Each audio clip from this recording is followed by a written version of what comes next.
সালটা 1872, 4 ডিসেম্বর সকাল। আটলান্টিক মহাসাগরে বিশাল নীল শূন্যতায় হঠাৎই আবির্ভাব ঘটে এক ভুতুড়ে জাহাজের, দ্য মেরি সেলেটস। বাতাস বইছে, ঢেউ উঠছে, আর সেগুলোর মাঝখানে এক অচেনা নীরবতা নিয়ে ভাসছে জাহাজটি।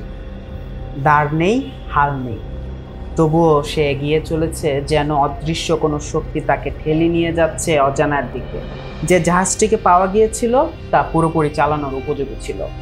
পানির রেশন, খাবার, এমনকি জাহাজের দামি মালপত্র সবই ছিল নিজের জায়গায় অক্ষত। কেবিনে পড়েছিল একটি সেলাই মেশিন, আর করিডোরে ঝিমিয়েছিল একটি আপরাইটার পিয়ানো। শিশুর ব্যবহৃত খেলনা, খাবারের পাত্র, ব্যক্তিগত চিঠিপত্র, সবকিছু যেন সময় থেমে গিয়েছিল কোনো এক ভয়ঙ্কর মুহূর্তে।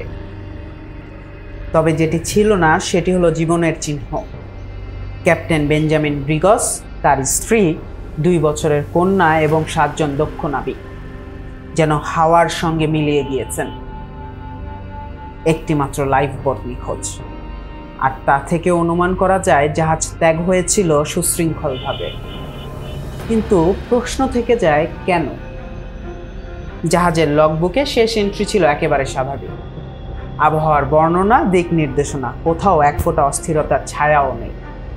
কিন্তু সেই শেষ এন্ট্রির পর জাহাজ যেন কোনো এক অদৃশ্য ফাঁদে পড়ে, আর মানুষগুলো হয়তো চিরতরে ঢুকে যায় এক রহস্যময় ছায়ার রাজ্যে। তথ্য এসেছে অনেক। বিদ্রোহ, জলদস্যুদের রাতের আক্রমণ, নাকি সমুদ্রের অতল থেকে উঠে আসা কোনো অতিপ্রাকৃত প্রাণী, বিশাল এক দানব যার অস্তিত্ব এখনো মানুষ মানতে নারাজ। আবার কেউ কেউ বলেন ছিল সেখানে এক অভিশপ্ত কার্গো, যার স্পর্শেই নাকি মানুষ হারিয়ে যায় চিরতরে। তবে যেটি সবচেয়ে বেশি ভয়ঙ্কর সেটি হলো নীরবতা।